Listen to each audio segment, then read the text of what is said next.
안녕하세요. 별라디오와 서연에 오신 것을 환영합니다.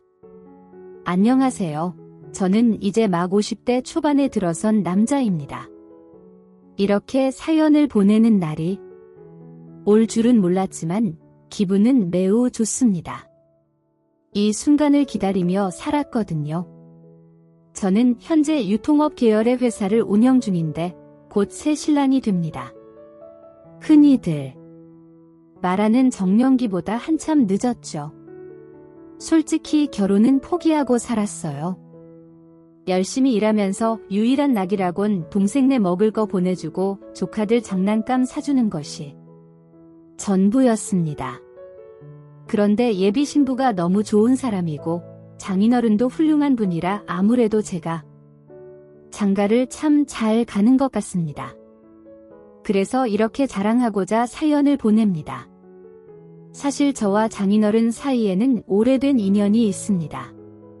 저는 아주 어린 시절을 잘 기억하지 못합니다. 그저 매일 배고팠고 술에 취한 아버지에게 맞지 않으려고 숨기 바빴던 기억뿐이라 제가 몇 살이었는지 계절이 어땠는지조차 기억나지 않습니다. 엄마는 어느 순간부터 보이지 않았고 막 기저귀를 뗀 여동생과 저는 할머니의 구박 속에 눈치만 보며 살았습니다.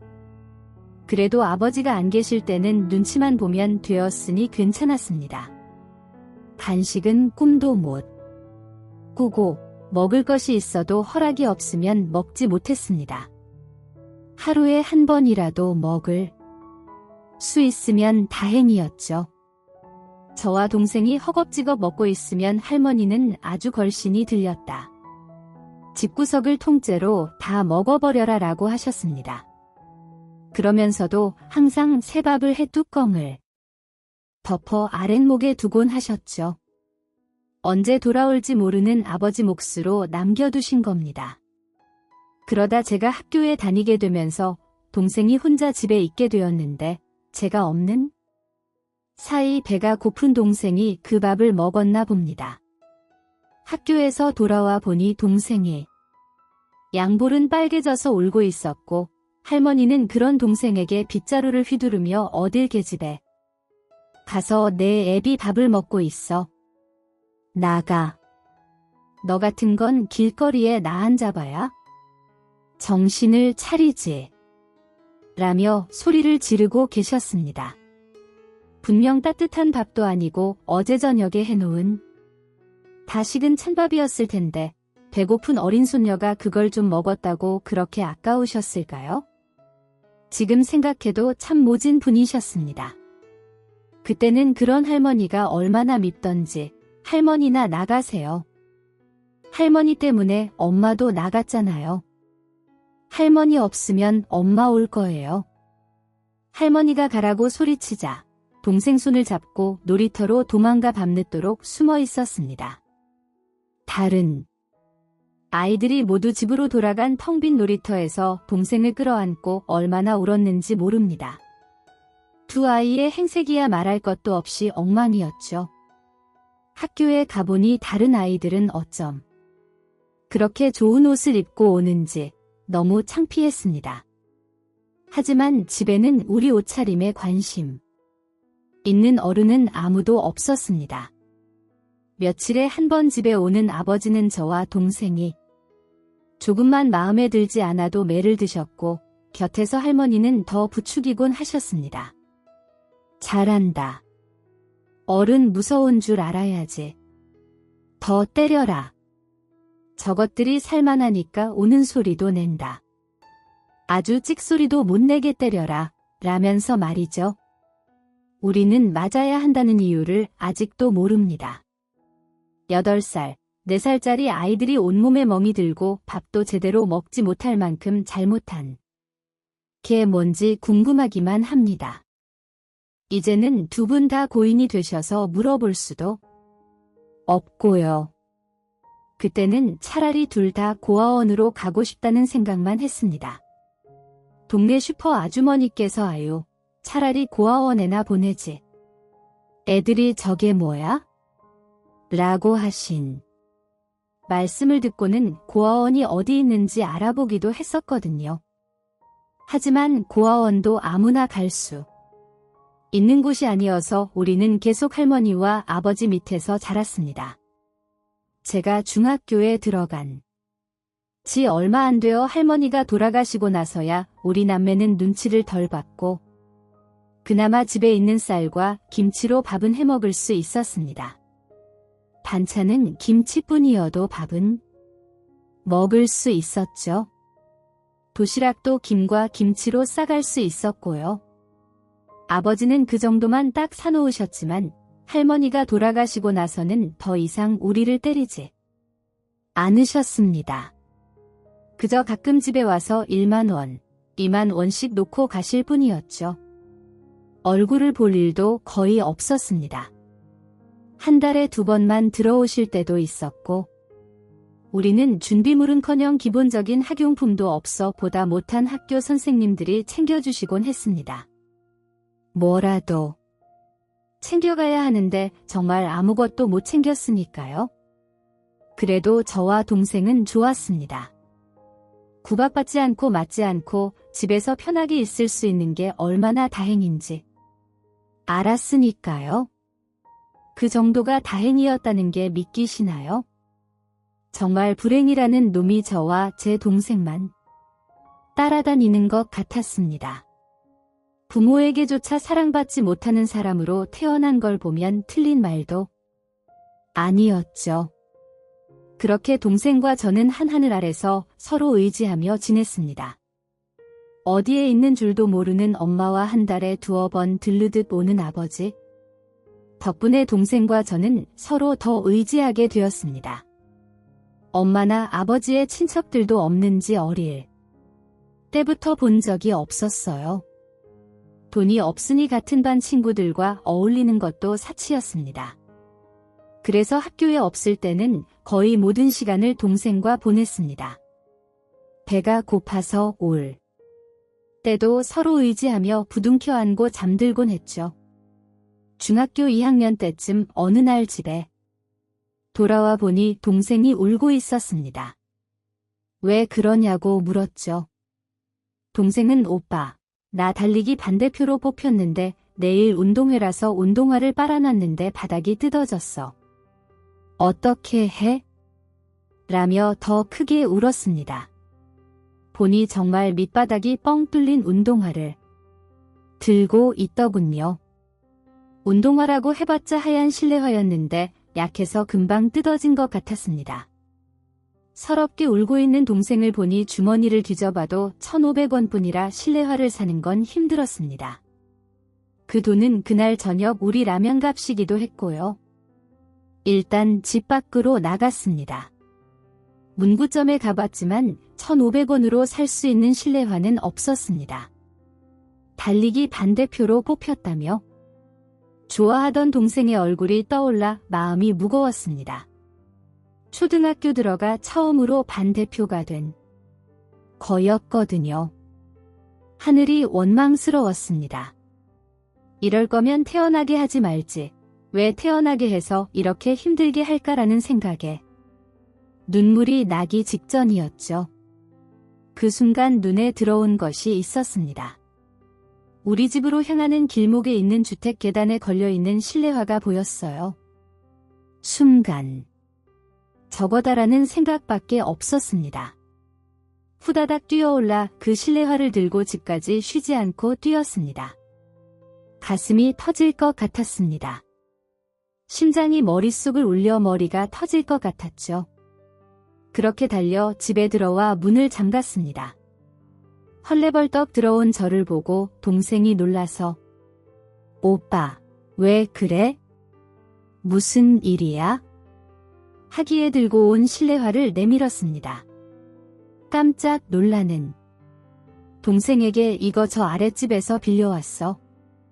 일단 내일 신고 다시 빨아서 가져다 드리면 돼. 만나 신어봐라고 하며 거짓말을 했습니다. 동생이 거리낌 없이 달리기를 잘했으면 하는 마음의 한 거짓말이었지만 가슴은 계속 두근거렸습니다. 실내화를 신어본 동생은 오빠, 조금 크지만 잘 맞아.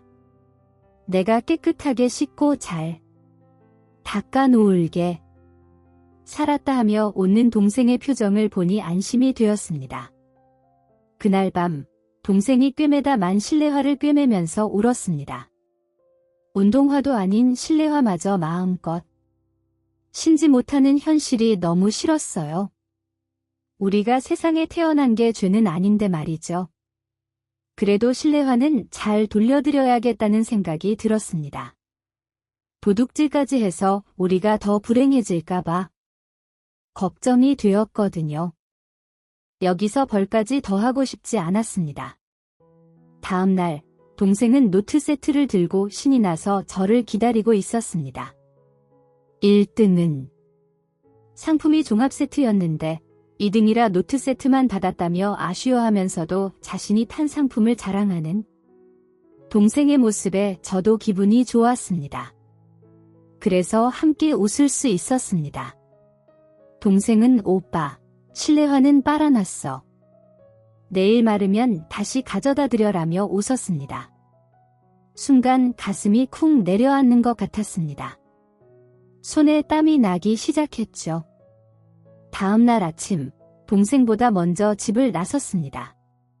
실내화를 제자리에 가져다 놓고 학교에 가려고 했습니다.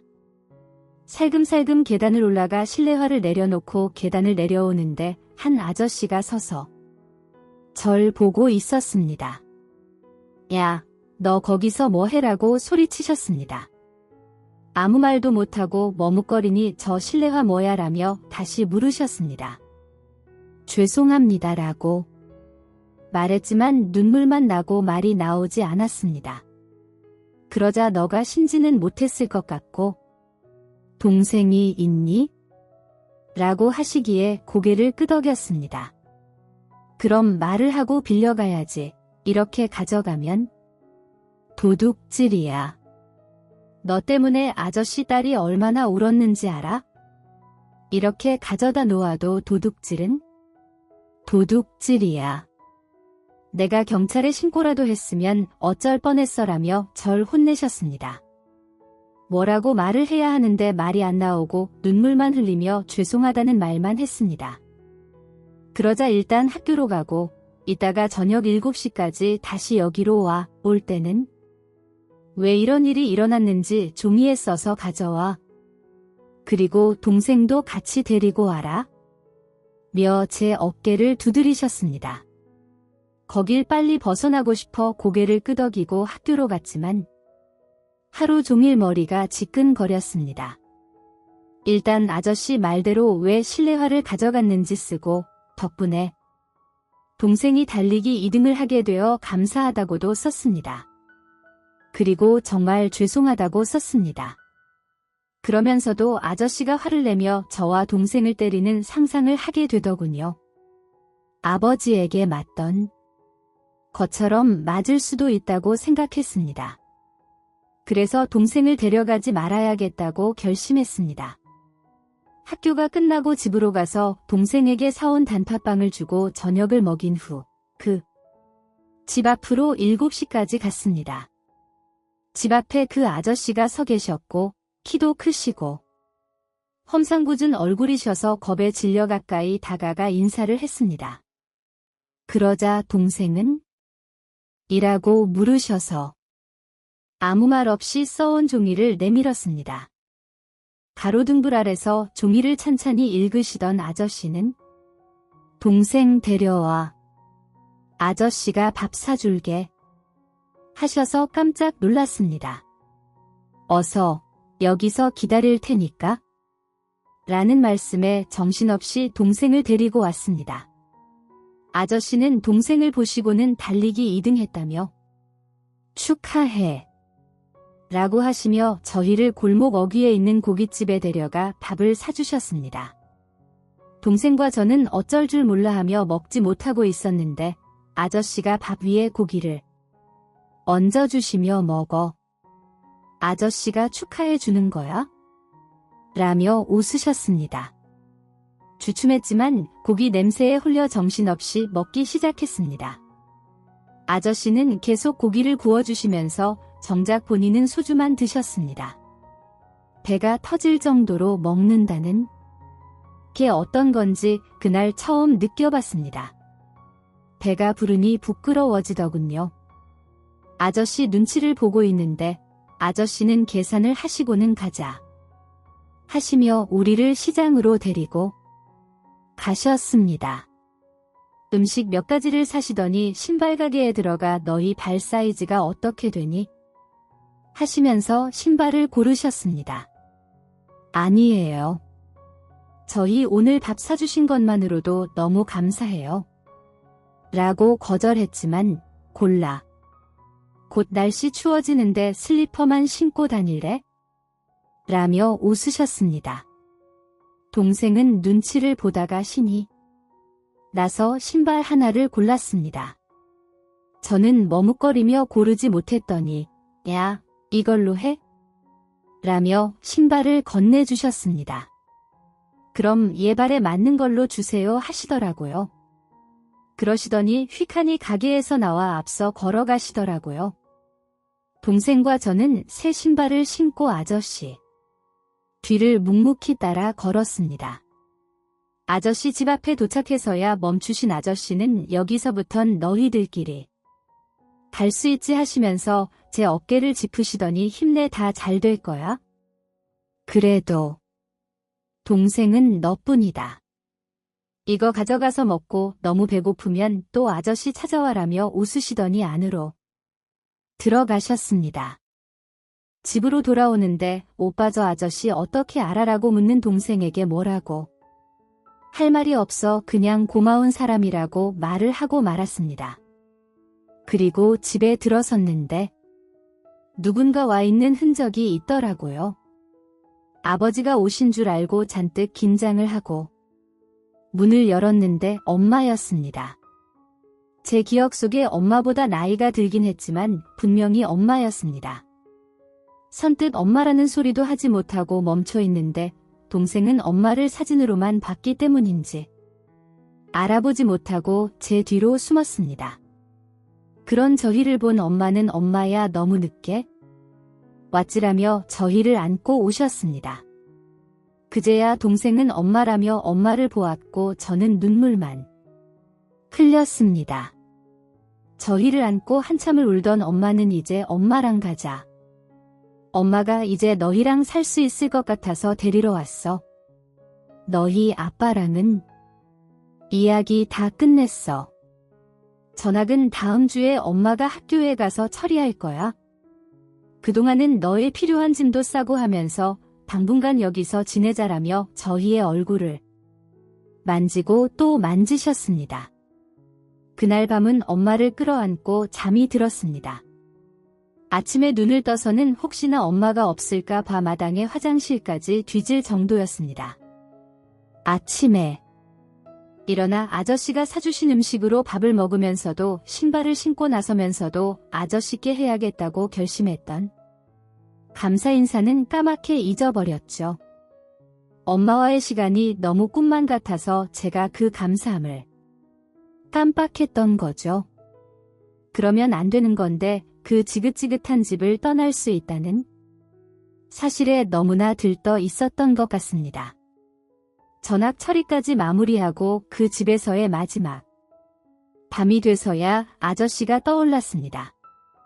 그래서 아저씨께 편지를 썼습니다. 너무 감사했다고 그리고 죄송했다고 쓰며 엄마가 돌아오셔서 이사를 가게 되었는데 꼭 좋은 사람이 돼서 은혜를 갚겠다고 썼습니다. 그리고 잠이 들기 전 아저씨 우체통에 넣고 와서 잠이 들었습니다. 저와 동생의 짐은 굉장히 적었습니다. 새 신발 2켤레와 그간에 입던 옷뿐이었으니까요. 옷이라고 해봤자 2-3벌씩이었고요. 그렇게 그 동네와의 인연은 끝나게 되었습니다. 엄마를 따라 이사를 간 곳은 그 동네와 꽤나 멀었습니다. 엄마는 식당을 여셨는데 식당에 딸린 방을 개조해 저희가 지낼 수 있도록 만들어 놓으셨더라고요. 샤워도 할 수 있게 해놓으셔서 저와 동생은 저녁에 머리를 감고 자는 것도 해볼 수 있게 되었습니다. 엄마가 장사로 버는 돈은 저희 세 식구가 굶지 않을 정도는 되었던 것 같습니다. 저는 그것만으로도 감사했습니다. 엄마는 생선 조림을 파셨는데 그 덕분에 저와 제 동생은 생선을 실컷 먹어볼 수 있었습니다. 눈치 보며 먹고 김치에 밥만 넣고 먹던 아이들이라 매일이 진수성찬 같았죠. 엄마를 만난 후에는 매일이 행복했습니다. 그 행복이 달아날까 봐 걱정도 되었지만 엄마는 그런 저의 마음을 아시는지 안심시켜 주시려고 노력하셨습니다. 매일 아침 사랑한다고 안아주시기도 하고 수시로 저와 제 동생이 있는 장에 와서 들여다보시기도 하시고요. 외출도 거의 안 하셨습니다. 동생은 제법 공부를 잘했습니다. 다른 애들처럼 학원을 다니는 것도 아니었는데 잘하더라고요. 저는 공부도 그냥 그랬고 달리 하고 싶은 것도 없었지만 그저 돈을 잘 버는 사람이 되고 싶었습니다.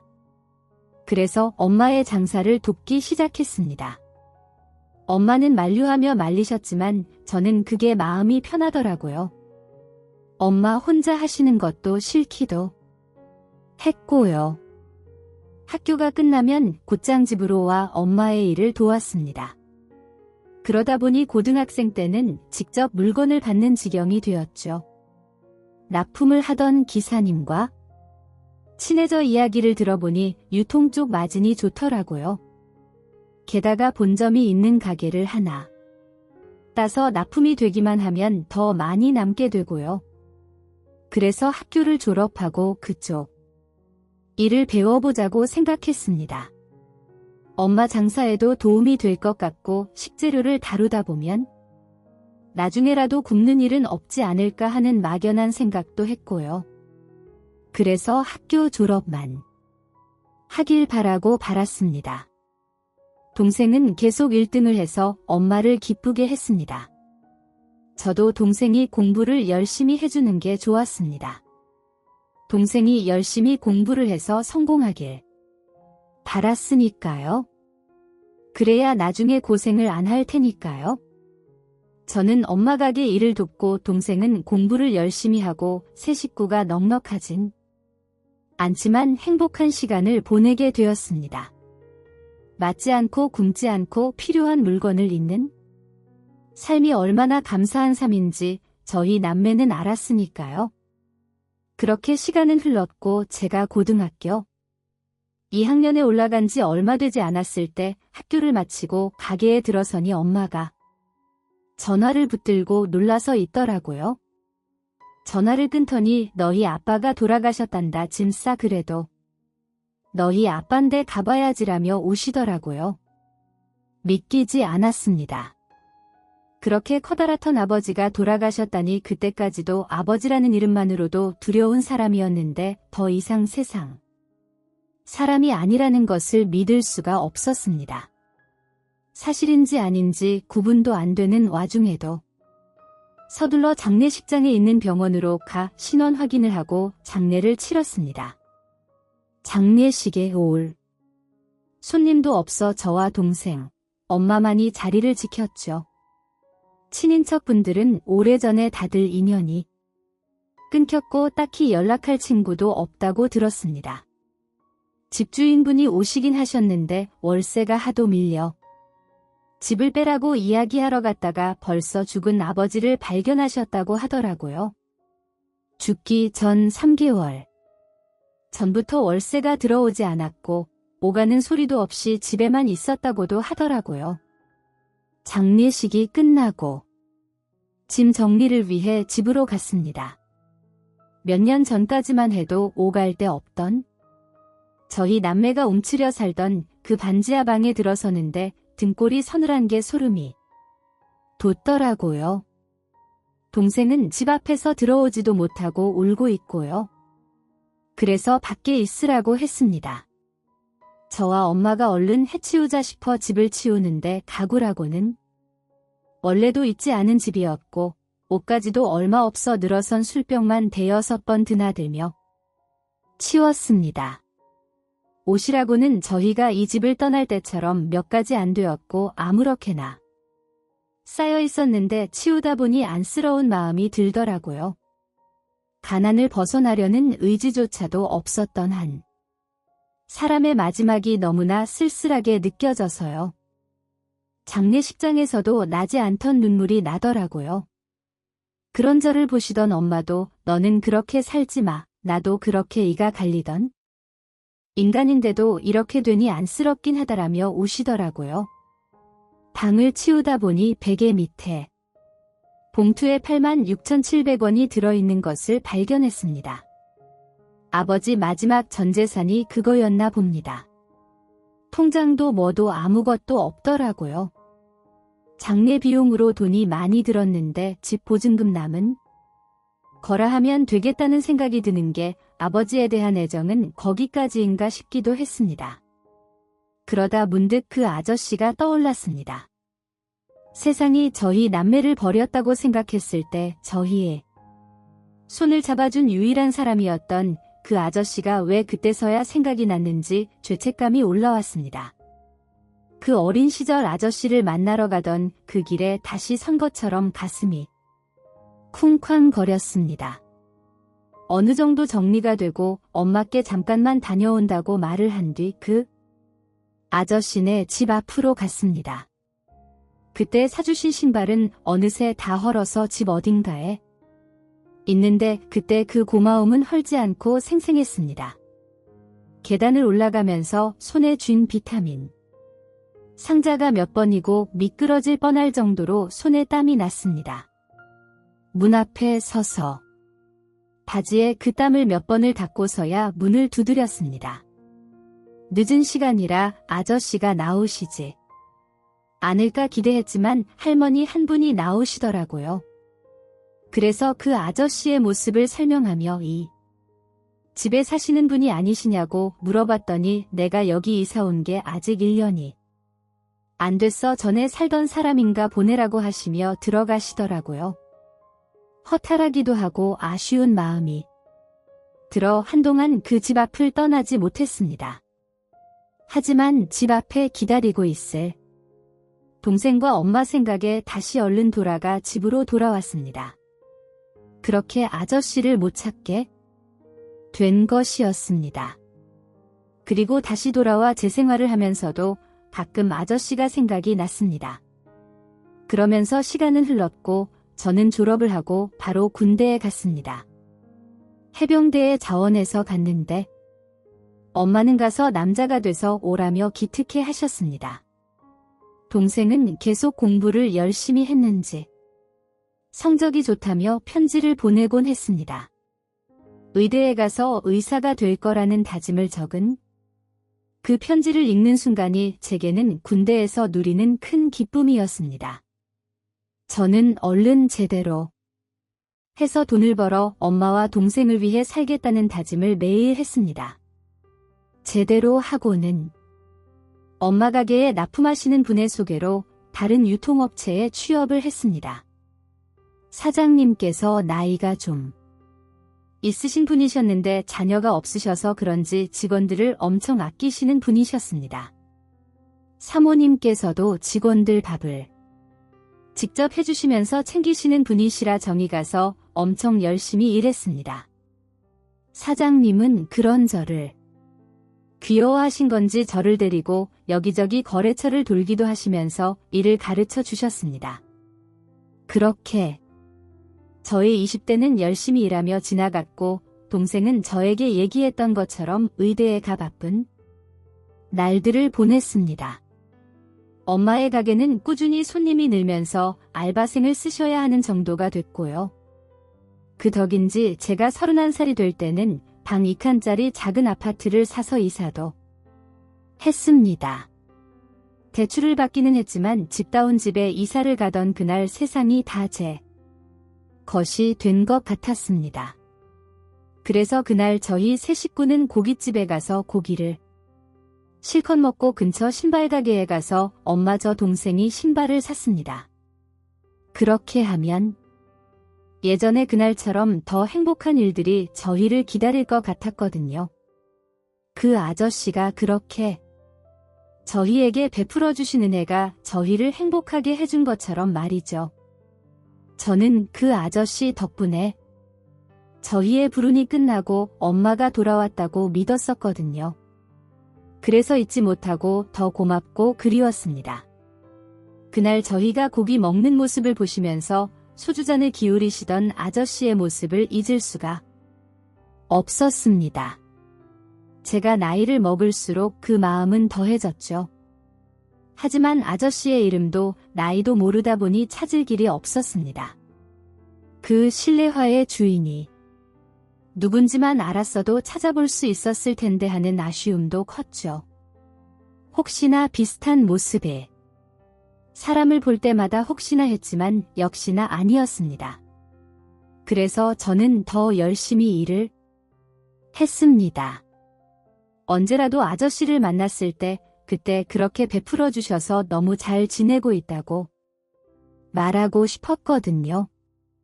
동생은 의사가 되고 있고 엄마도 다시 만나 잘 컸다고 말이죠.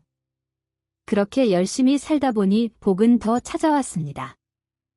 동생은 전문의 시험에 합격해 정말 의사 선생님이 되었고 저는 사장님이 운영하시던 회사를 이어받아 다달이 얼마씩 갚는 조건으로 회사를 인계받았습니다. 주변에서는 저보고 완전 횡재했다고 하시더라고요. 저도 꿈만 같더라고요. 제가 사장이라니요. 이쪽 일은 아직 10년 정도밖에 되지 않아. 아직도 배울 게 많은데 말이죠. 하지만 그 기회를 또 놓칠 수도 없었습니다. 사장님은 야 임마 너가 어리니까 내가 보험을 드는 거지. 내가 평생을 읽은 회사를 아무한테나 주기는 싫고 자식도 없는데 문 닫을 수도 없고 이제 나이가 들어 일은 힘드니까 너한테 맡기는 거야? 너 약속한 대로 돈 잘 보내줘야 한다. 안 그럼 나랑 우리 마누라 굶어 죽어라면서 웃으시더라고요. 그때까지 제가 모은 돈 거의 일단 다 드리고 다달이 수익의 35%를 드리기로 약속을 하고 계약서를 썼습니다. 그렇게 저는 회사의 사장이 되었습니다. 사장님은 회장님으로 불러드리기로 했고요. 그때가 제가 35살이 되던 해였습니다. 새로운 도전이었기에 더 열심히 일했습니다. 다행히 기존의 고객들은 유지가 되었고 회사를 인수받은 지 3년이 지날 때쯤엔 10% 정도 고객이 늘기도 했습니다. 그러다 신생 프랜차이즈 회사와의 계약이 체결되며 수익률은 전년 대비 30% 이상이 늘게 되었습니다.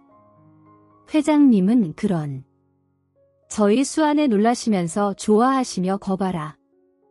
내가 사람 보는 눈이 있다니까 너 약속 어기지 말아라면서 웃으셨습니다. 어려운 일이 생기면 나서서 해결해 주시면서 괜히 꽁돈 얻으시는 것처럼 그러시는 회장님께도 평생을 잘해야겠다고 생각했습니다. 저희 회장님이 아니면 지금의 제 회사는 없었을 테니까요. 제가 성실해서 좋다고 하시지만 아무리 그래도 쉬운 일이 아니셨을 텐데 흔쾌히 회사를 맡겨주신 감사함을 어떻게 잊겠습니까? 그리고 그 이듬해에 동생은 짝을 만나 결혼을 했습니다. 매부는 같은 의사인데 학교 때부터 선후배 사이로 지내다 결혼을 하게 되었다며 데리고 왔더라고요.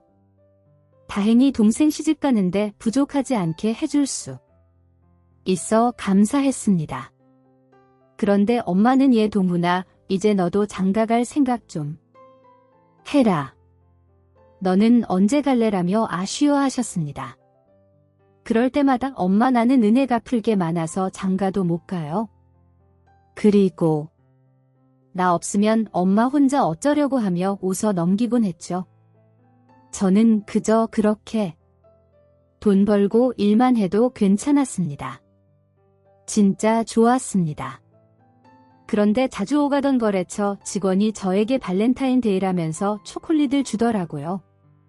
의뢰의 주는 간식이라고 생각했는데 편지가 있어 보니 사장님 저랑 저녁 좀 먹어요. 왜 그렇게 눈치가 없어요? 내일 저녁 저희 회사 앞에 고깃집에서 기다릴 테니까 꼭 나오세요. 올 때까지 기다릴 거예요라고 쓰여 있더라고요.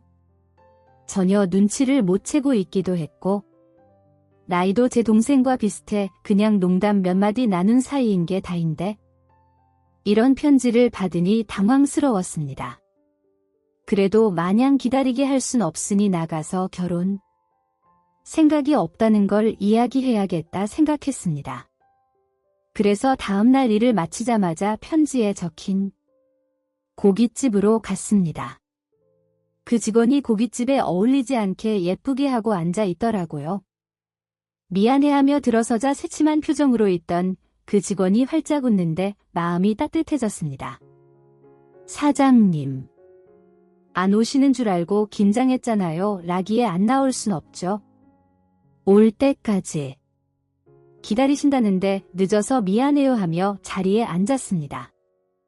일단 식사를 하는데 왠지 아저씨가 그날따라 생각이 나더라고요. 어색함에 말도 없이 밥을 먹던 중에 사장님은 왜 그 나이까지 장가를 안 갔어요 하고 묻는 그 직원에게 안 간 게 아니고 못 갔어요라는 말을 시작으로 대화가 오고 갔습니다. 그 직원은 부모님과 언니가 있는데 언니는 일찍 결혼해서 조카들이 벌써 초등학생이라고 하더라고요. 부모님이 얼른 시집가라고 하는데 자기는 언니 일찍 결혼해 애 키우느라 고생하는 거 보니 늦게 가고 싶었다며 웃는데 전과는 느낌이 달리 보이더라고요. 예뻤습니다. 수수하고 참한 모습도 좋았고요. 그렇게 몇 번을 더 만나 따로 밥을 먹었습니다. 그러다 영화도 보고 휴일에 근교로 드라이브도 다녀오기도 하고요. 그렇게 늦은 나이에 연애를 시작하게 되었죠. 나이가 나이인 만큼 연애를 시작한 이상 미래를 약속해야 할 것 같았습니다. 그래서 여자친구에게 제 이야기를 했습니다. 힘들고 아팠던 어린 시절 이야기부터 돌아가신 아버지 이야기를 하는 저의 이야기를 묵묵히 듣던 여자친구는 그 아저씨 이야기를 하는 저를 놀란 눈으로 듣더라고요. 그러더니 어머, 우리 아빠 이야기랑 되게 비슷하다. 나 어릴 때 널어놓은 실내화 없어져서 울고불고 난리도 아니었는데 며칠 있다가 다시 나타난 거야? 그런데 그날 저녁에 아빠가 집에 와서 어떤 오빠가 빌려갔다가 가져다 놓은 거라면서 이야기했거든. 오빠 어릴 때 몇 목동 살았어라며 묻더라고요. 그래서 몇 목동 살았어 맞아라고 대답하면서 온몸에 피가 빠르게 도는 것 같은 느낌이 들었습니다. 아저씨를 찾은 것 같아서요. 이야기를 더 나눠본 결과 아저씨가 맞는 것 같았습니다. 여자친구가 보여주는 사진을 보니 나이가 들긴 했지만 그 아저씨가 맞았습니다. 심장이 두근거리는 소리가 귀까지 들렸습니다. 그래서 그 다음 주말 여자친구 집에 인사를 가기로 했습니다. 여자친구와의 문제뿐이라면 좀 더 시간을 두고 허락을 구해야 하겠지만 일단은 아저씨를 만나야 했으니까요. 여자친구 집으로 가기 전 신발 가게에 들러 구두를 한 켤레 샀습니다. 사이즈는 여자친구에게 물어보았기에 마음에 드시기만을 바랐습니다. 여자친구 집 앞에 도착해 엘리베이터를 타고 올라가면서 벌써 심장이 두근거렸습니다. 그날 실내화를 훔치러 올라가던 그때처럼 긴장이 되면서 땀이 나더라고요. 제 숨소리가 너무 크게 느껴지고 다리가 후들거렸습니다. 마침내 집 앞에 도착해 문이 열리고 저를 맞아주시는 아저씨를 보는 순간 엎드려 절을 했습니다. 맞았습니다. 저에게 호통을 치시면서 밥까지 챙겨 먹이셨던 그 아저씨가 맞았습니다. 제 발이 씨일까? 신발을 사주시던 그 아저씨가 맞더라고요. 절을 하면서 이제야 찾았습니다. 아저씨 감사해요라며 울자 일어나 내가 우리 애한테 이야기 듣고 얼마나 놀랐는지. 몰라 고맙다. 이렇게 잘 자라주어 고마워하시며 절 일으키시는데 와락 안고 펑펑 울었습니다. 그런 저를 그저 꼭 안아주시며 제가 진정될 때까지 기다려 주시더라고요. 그때는 저보다 훨씬 크셨는데 다시 만난 아저씨는 저보다 작아지셨더라고요. 그래도 그 품에 안겨 울었습니다. 겨우 진정을 하고 사간 신발을 드리고는 이게 제가 드리는 첫 번째 신발입니다. 앞으로 아저씨 신발은 제가 다 사다 드릴게요. 저 이제 그 정도는 할 수 있어요 라며 웃었습니다. 그러자 그래 고맙다. 그리고 이제 아저씨 아니지라며 웃으시는데 너무 뿌듯하더라고요. 그래서 내 아버님 하면서 저도 같이 웃었습니다. 그 후로는 자주 찾아뵙고 고기도 같이 먹고 회도 먹고 낚시도 하고 등산도 가고 했습니다. 여자친구는 아니 아빠한테 남자친구를 뺏겼어 단둘이 데이트도 모텔하면서 억울했지만 아저씨와 제가 잘 지내는 걸 좋아했습니다. 엄마는 아저씨를 가게에 모셔서 직접 만든 식사를 대접하시면서 고맙다고 하셨고요. 그렇게 양과 인사를 나누고 지내다 보니 자연스럽게 결혼 날짜가 정해져 다음 달이면 식을 올립니다. 그러는 사이에 여자친구 뱃속에 저희 아기도 생겼고요. 아저씨는 이제 저희 아기의 할아버지이자 제 아버님이 되셨습니다. 아버님이 사연 틀어놓고 일하시는 거 제가 알거든요. 그래서 사연을 보내는 것도 있습니다. 아버님 제가 앞으로 더 잘할 테니까 혹시나 제가 잘못하면 그날처럼 따끔하게 혼내도 주시고 달래도 주시면서 오래오래 계셔주세요. 이제 아무데도 못 가십니다. 저희 오래오래 행복하게 살아요라고 말하고 싶어서요. 저희 이제 행복한 일만 남았겠죠. 어렵게 만난 저와 아버님 더 잘 지내라고 응원의 말을 해주시면 감사하겠습니다. 긴 사연 들어주셔서 진심으로 감사드립니다. 이 사연이 즐거우셨다면 구독과 좋아요 부탁드려요. 다시 한번 감사드리며 행복한 하루 보내세요. 안녕히 계세요.